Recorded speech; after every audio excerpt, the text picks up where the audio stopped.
Joey Bishop spent most of his life standing close to greatness, yet somehow never fully inside its spotlight. Born Joseph Abraham Gottlieb on February 3, 1918, in the Bronx, he grew up in a poor Jewish immigrant family that understood struggle better than comfort. His father repaired bicycles, his mother managed the home, and money was always tight. When he was still a baby, the family moved to South Philadelphia, where life was loud, crowded, and unforgiving. In that neighborhood, humor was not just entertainment, it was protection. If you could make people laugh, you could ease tension, avoid conflict, and survive difficult days. Joey learned early that timing mattered. Saying the right thing at the right moment could change the mood of a room. School did not hold his interest for long, and he left as a teenager to help support his family, taking small jobs and observing people closely. What stood out about him even then was not loudness or showmanship, but awareness. He studied how people talked, how they complained, how they hid disappointment behind sarcasm. His comedy would later grow from those observations. Unlike many performers who chased applause with big gestures, Joey preferred stillness. He would deliver a line with a straight face, pause, and let the silence do the work. That restraint became his signature. In small clubs across Philadelphia and later New York, he sharpened his skills in front of tough audiences who did not clap out of kindness. Those rooms were training grounds. A joke that failed was punished with silence, and silence forced improvement. Over time, he built confidence not by demanding attention, but by controlling it. When he said later in life, "I didn't choose comedy. Comedy chose me," it sounded simple, but it carried truth. Performing was not just a career path for him. It was a language he had learned before he even understood its value. National attention began to grow slowly. Appearances on television programs like The Ed Sullivan Show helped introduce him to wider audiences, but the real turning point came when Frank Sinatra saw him perform. Sinatra recognized something rare in Joey's style. He was not aggressive. He did not compete for the spotlight. Instead, he anchored it. That quality made him valuable in a world filled with strong personalities. Soon, Joey was invited to open shows at major venues, including the famous Copacabana in New York. One often repeated story describes the night Marilyn Monroe arrived late wearing a white mink coat. Joey looked at her and delivered a quick line that made the entire room laugh, not because it was cruel, but because it was perfectly timed. That was his gift.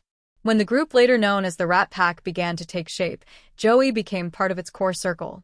Alongside Sinatra, Dean Martin, and Sammy Davis Jr., he helped create shows in Las Vegas that felt wild and unscripted. In truth, much of that chaos was carefully managed. At the Sands Hotel and Casino, the group performed late into the night, mixing music, jokes, and playful insults. Joey often acted as the quiet organizer behind the scenes. He shaped the banter and guided the rhythm of the show. While Sinatra commanded the stage and Martin drifted through songs with relaxed charm, Joey listened carefully and stepped in at exactly the right moment to reset the energy. During the filming of Ocean's 11, the group's popularity reached its peak. By day they shot scenes. By night they performed for packed crowds. Las Vegas became a symbol of glamour and risk, and Joey was central to that image, even if his name was not always the first mentioned. Yet being essential did not always mean being celebrated. Inside the Rat Pack, Joey felt both included and slightly apart. He did not drink as heavily as some of the others, nor did he chase excess with the same intensity. He valued control. That difference sometimes created distance. Still, he believed loyalty mattered above all. Trouble came when Sinatra, who had ownership interests in the Cal Neva Lodge, asked Joey to fill in for him at certain performances. Joey, after years of feeling secondary despite his contributions, chose to negotiate his terms.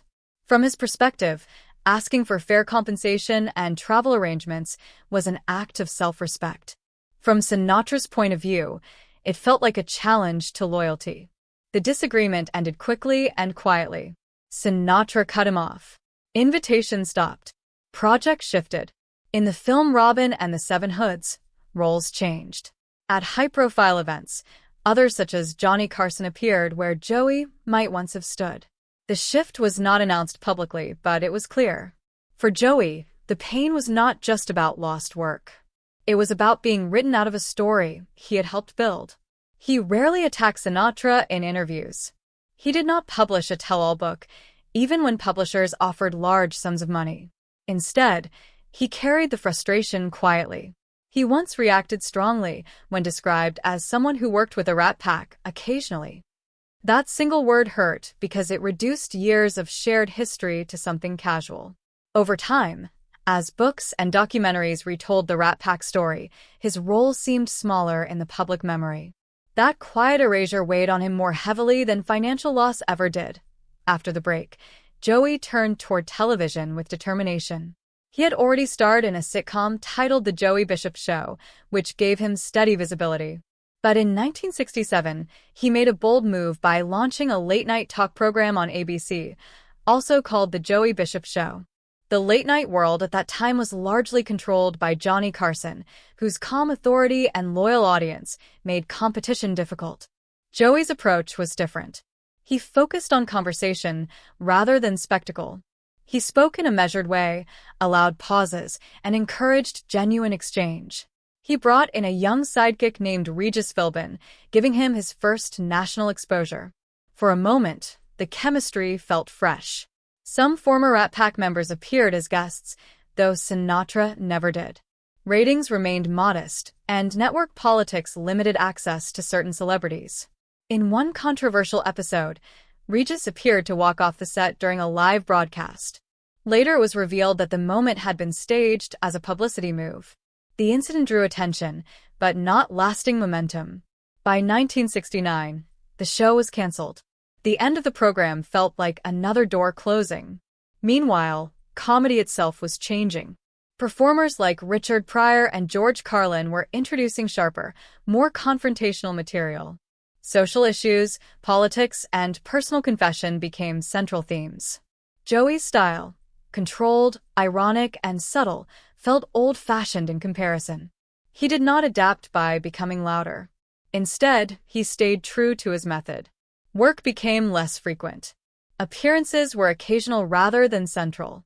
The industry moved forward, and Joey found himself watching from the side rather than shaping the conversation. In his later years, life became quieter. He returned to smaller venues, performing for audiences who sometimes knew his name more from history than from direct memory. At home, stability came from his marriage to Sylvia Rusga, whom he had married long before fame arrived. Their partnership lasted nearly 60 years, an unusual achievement in entertainment circles. When Sylvia died of cancer, he withdrew further. He lived in Newport Beach, keeping a low profile and declining many invitations. He remained proud of his son Larry's independent career, offering guidance without demanding credit. As biographies continued to emphasize Sinatra and the flashier personalities of the Rat Pack, Joey's presence seemed to fade from popular discussion. Yet he refused opportunities to profit from private stories. Loyalty, even after disappointment, mattered to him. Near the end of his life, he gave what would become his final interview. His health was fragile, and at moments he struggled to stay focused. Still, he spoke clearly about his career. He acknowledged the joy of making people laugh and the pride of standing on famous stages. He also admitted that there were choices he might have handled differently. Pride and loyalty, he suggested, sometimes collided. He did not accuse anyone directly. Instead, he reflected on how fame can be both rewarding and isolating. When asked how he wanted to be remembered, he gave a simple answer: as someone who made people laugh. That statement carried more weight than any scandal could have. In the end, Joey Bishop's story was not about explosive confession. It was about quiet confirmation that he had felt overlooked, that he had valued loyalty, and that he had accepted both the rewards and the costs of the life he chose. As the years moved forward, the public memory of Joey Bishop became increasingly narrow, even though his influence had once been wide. This is one of the strange realities of fame. The spotlight does not simply fade, it shifts. New stars rise, new styles take hold, and the past is often reduced to a few famous names. In the case of the Rat Pack, history tended to focus on the larger-than-life presence of Frank Sinatra, the relaxed cool of Dean Martin, and the explosive talent of Sammy Davis Jr. Joey's role was harder to summarize in a headline. He was not the strongest singer. He was not the most dramatic personality. What he offered was balance, timing, and structure, qualities that are essential, but not always glamorous. Audiences tend to remember the loudest voice in the room, not the person who made that voice sound better. Over time, books and documentaries shortened the story. They highlighted the wild nights in Las Vegas, the drinking, the political connections, and the glamour. The quieter work of shaping those nights into something watchable received less attention. Joey understood this shift, and it bothered him more than he openly admitted. When interviewers described him as someone who worked with the Rat Pack rather than as a core member, he reacted strongly. That small change in wording felt like erasure. He had not been a guest. He had been there during the most important years, helping guide the rhythm of shows at the Sands Hotel and Casino and contributing to films like Ocean's 11. Yet memory can be selective. The public often remembers what fits a simple story, and Joey's story was more complex than most people realized. Despite the frustration, Joey did not become a public critic of his former friends. That restraint is important when considering his character. Many entertainers in similar positions have written revealing memoirs or given interviews filled with sharp comments. Joey chose another path. He refused large financial offers to publish a tell-all book about the Rat Pack years. Publishers knew that any behind-the-scenes stories about Sinatra and the Las Vegas era would sell millions of copies. Joey understood that too. Still, he turned them down. To him, loyalty was not something to be traded for late-life recognition or money. Even after his break with Sinatra, he did not publicly attack him. That decision may have cost him a chance to reshape his legacy in the public eye, but it preserved his sense of personal honor. This choice reflects a deeper pattern in his life. He had always preferred control and privacy over spectacle. While others thrived on drama, he valued steadiness. In that sense, the final interview near the end of his life did not reveal a sudden change in personality. Instead, it revealed consistency. He spoke without rage. He did not name enemies. He acknowledged disappointment without turning it into accusation. Listeners could sense that he had carried the weight of feeling overlooked for years, but they could also sense that he had made peace with it. That calm acceptance may not have been dramatic, but it was powerful in a different way. It confirmed that the man audiences had watched for decades, the one who delivered jokes with a straight face and steady voice, was real. He had not been hiding a secret villain or explosive confession. He had simply been protecting his dignity. Another important part of Joey's later life was the contrast between public perception and private reality. On stage, especially during the height of the Rat Pack years, the image was one of endless excitement. The lights of Las Vegas, the packed rooms, the late-night performances, and the presence of celebrities like Marilyn Monroe created a picture of constant glamour. But offstage, Joey's life was far quieter. His marriage to Sylvia Rusga provided stability in an industry that often destroys it. While many entertainers experienced multiple divorces or public scandals, Joey's marriage lasted nearly 60 years. That long partnership suggests that he valued routine and commitment more than attention. When Sylvia died, friends noticed a clear change in him. He withdrew from social life and became more private than ever. His home in Newport Beach became a safe place where he did not have to perform. This withdrawal may have reinforced the public's sense that he had faded away, but in reality, he had simply chosen peace over visibility. He continued to take occasional roles and appearances, but he no longer chased the spotlight. He understood that the culture had shifted. Comedy had grown louder and more confrontational, shaped by voices like Richard Pryor and George Carlin. Joey respected talent, but he did not try to copy the new style. He believed in implication rather than shock, in timing rather than confession. That belief may have limited his later opportunities, but it preserved his identity. He remained the same kind of performer he had always been. The final interview, given when his health was failing, brought these themes together in a quiet but meaningful way. There was no dramatic setting and no attempt to rewrite history. At moments, he struggled physically, which made his honesty feel even more direct. He spoke about his career with gratitude. He acknowledged the privilege of sharing stages with legends and of making audiences laugh across decades. But he also admitted that some decisions might have been handled differently. Without naming specific arguments, he suggested that pride and loyalty sometimes collided in ways that could not be undone. This was the confirmation many longtime observers had suspected.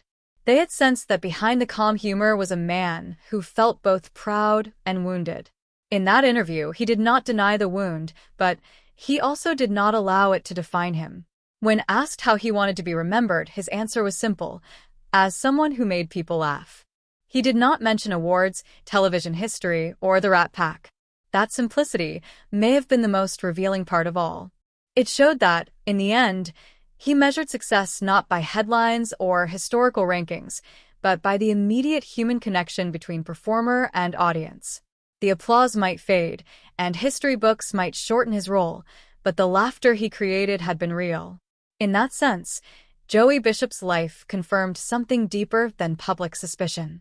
It confirmed that dignity, even when it costs recognition, can still be a form of success. In the final years of his life, the story of Joey Bishop felt less like a tale of lost fame and more like a lesson about how success is remembered. Fame often creates the illusion that history is fixed, but in reality, it is constantly rewritten. The loudest personalities usually remain at the center, while quieter contributors slowly move to the margins. In the case of the Rat Pack, the public memory has long focused on the towering presence of Frank Sinatra, whose voice and confidence dominated headlines. Over time, the narrative tightened around Sinatra's power, the relaxed cool of Dean Martin, and the electric stage energy of Sammy Davis Jr. Joey's contribution, which was built on structure and timing rather than spectacle, became harder to explain in a simple sentence.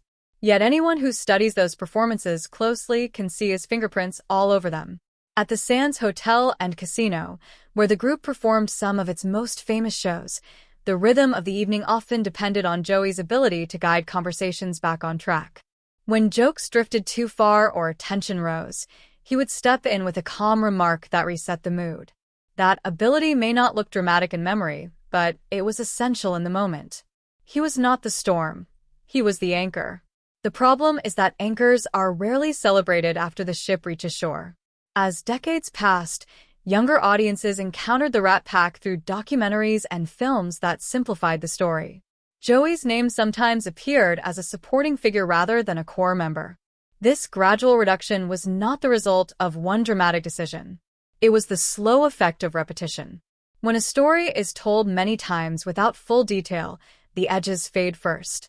For Joey, watching that fade happen while